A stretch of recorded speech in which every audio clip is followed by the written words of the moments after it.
stop whatever you're doing right now, put down your coffee, and sit down. Because what I'm about to walk you through is not political commentary, and it is not a conspiracy theory. It is a documented strategic playbook, decades in the making, unfolding in real time in front of all of us. Most Americans look at the Middle East and see chaos.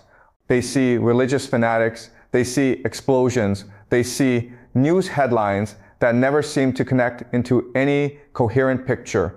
But here's the thing that most of those Americans are missing. Iran is not acting chaotically. Iran has a plan, a very specific, very carefully constructed, 5-step plan built over 45 years. And every single piece of that plan points toward one destination, the collapse of American power in the Middle East. What makes this both fascinating and unsettling is that this plan is no longer theoretical. Every step has been activated, every mechanism is now running, and the consequences reach directly into your gas tank, your grocery bill, your retirement account, and the value of the dollar sitting in your wallet.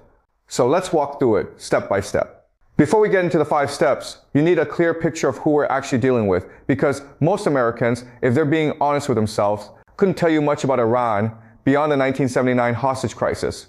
Iran is not a small or weak country. Over 80 million people live there. The civilization stretches back thousands of years. The geography it sits on happens to be some of the most strategically positioned land on the planet. And the country has been locked in a confrontation with the United States for 45 consecutive years. Here's the problem. Iran faced, from the very beginning of that confrontation, fighting America directly is impossible. America has aircraft carriers, stealth bombers, satellite surveillance, precision strike capabilities, and the most expensive military apparatus ever assembled in human history. Iran, by contrast, spent 45 years under crushing economic sanctions with limited technology access and a strangled economy. So when your enemy holds every conventional military advantage, what do? You get creative. And starting right after the 1979 Islamic Revolution, that's exactly what Iran did. Not a plan to win a single decisive battle, but a plan to drain American power over time, to undermine American credibility gradually, to strangle the economic foundations that American empire rests on, and to ultimately push the United States out of the Middle East entirely. 5 steps, 45 years of work. Here they are. If you cannot fight your enemy directly, you get other people to fight them for you, and every major empire in history understood that principle. What made Iran's application of it different was the scale, the patience, and the architectural sophistication that the whole project required. They called it the Axis of Resistance, which sounds like the title of a political thriller, but the underlying concept is straightforward enough. Starting in 1982, just 3 years after the revolution, Iran's elite military unit, the Islamic Revolutionary Guard Corps, deployed forces to Lebanon's Bekaa Valley and helped construct an organization called Hezbollah. Most Americans think of Hezbollah as simply a terrorist group, but what it actually represents is something far more operationally significant.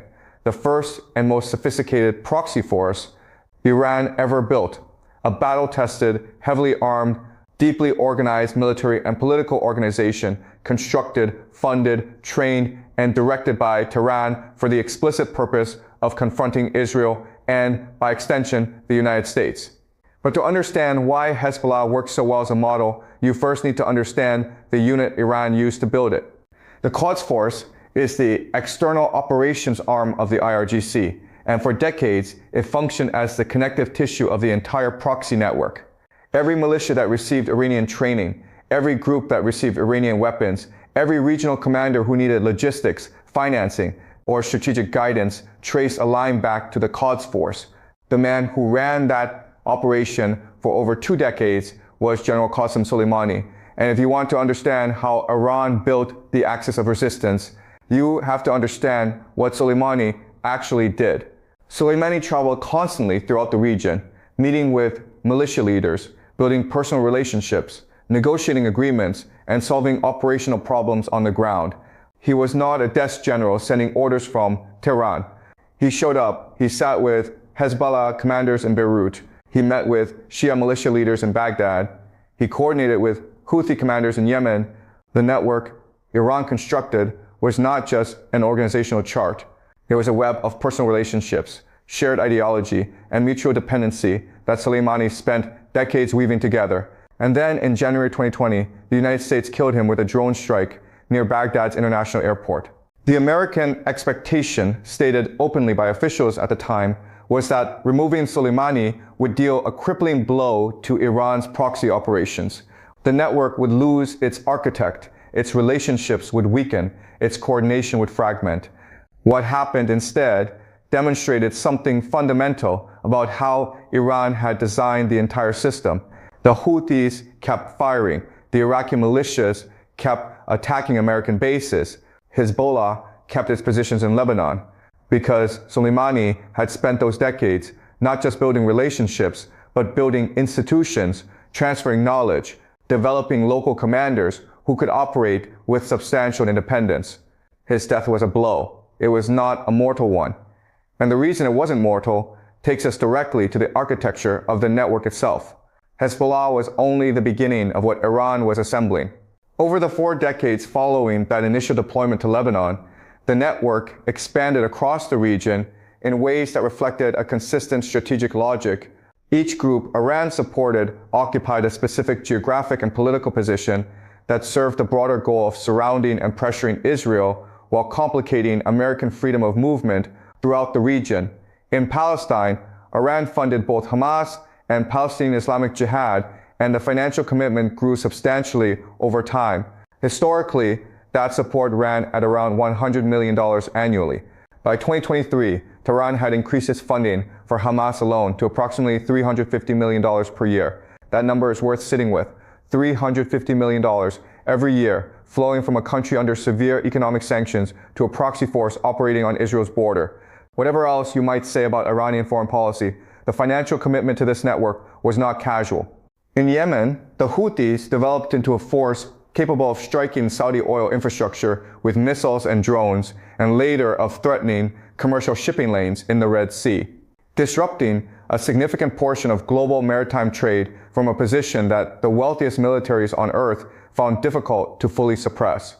In Iraq, multiple Iran-backed militia groups carried out hundreds of attacks against American forces stationed in the country, imposing a constant grinding cost on the American military presence without ever triggering the kind of single dramatic incident that might force a decisive American response. The operational coordination this network achieved at its peak became visible to the entire world in April 2024 when Iran launched its first ever direct attack on Israeli soil, firing more than 300 drones and missiles at Israel. What received less attention in most news coverage was what happened simultaneously.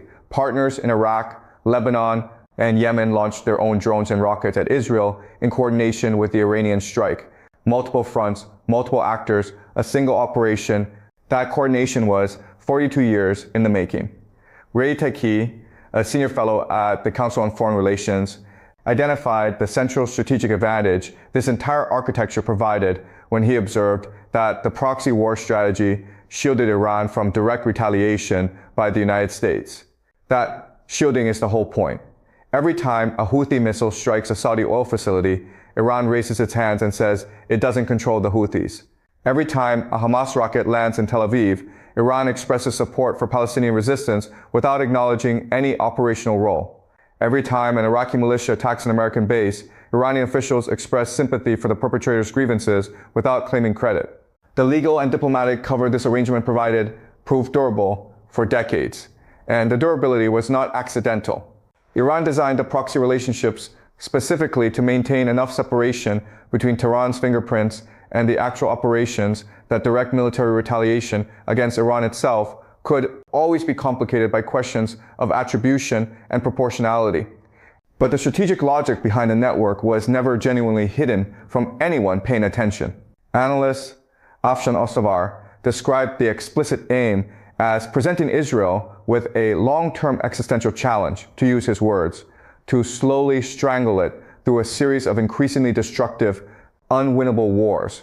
Not one decisive engagement that could be won or lost in a conventional military sense, a grinding, permanent war of attrition distributed across multiple fronts simultaneously, designed to exhaust Israel's military resources, drain its economy, fracture its political consensus, and ultimately make the country's long-term viability as a state appear questionable. The same logic applied to American power in the region. Every attack on an American base in Iraq, every Houthi strike that required American naval assets to respond, every crisis that pulled American attention and resources toward the region, reduced American capacity to focus on other priorities, imposed financial costs on the American defense budget, and gradually wore down American public support for maintaining a large military presence in the Middle East. By the middle of the 2010s, Iranian officials stopped being subtle about what they had built. Senior figures in Tehran began openly boasting that Iran exercised influence in 4 Arab capitals: Baghdad, Damascus, Beirut, and Sana'a. 4 capitals in 4 different countries on different sides of the Arabian Peninsula at different points of the regional compass. That is not a terrorist organization hiding in the shadows. That is a regional empire announcing the scope of its power, and doing so from a position of enough confidence that the announcement itself carried a deterrent message. Every proxy attack throughout this period served 3 simultaneous functions. It tied down Israeli and American military resources across multiple theaters at once, forcing those forces to disperse and respond rather than concentrate and project. It imposed financial costs on both countries, measured not just in the price of interceptors and deployments, but in the compounding intelligence, diplomatic, and political overhead of managing a multi-front threat environment.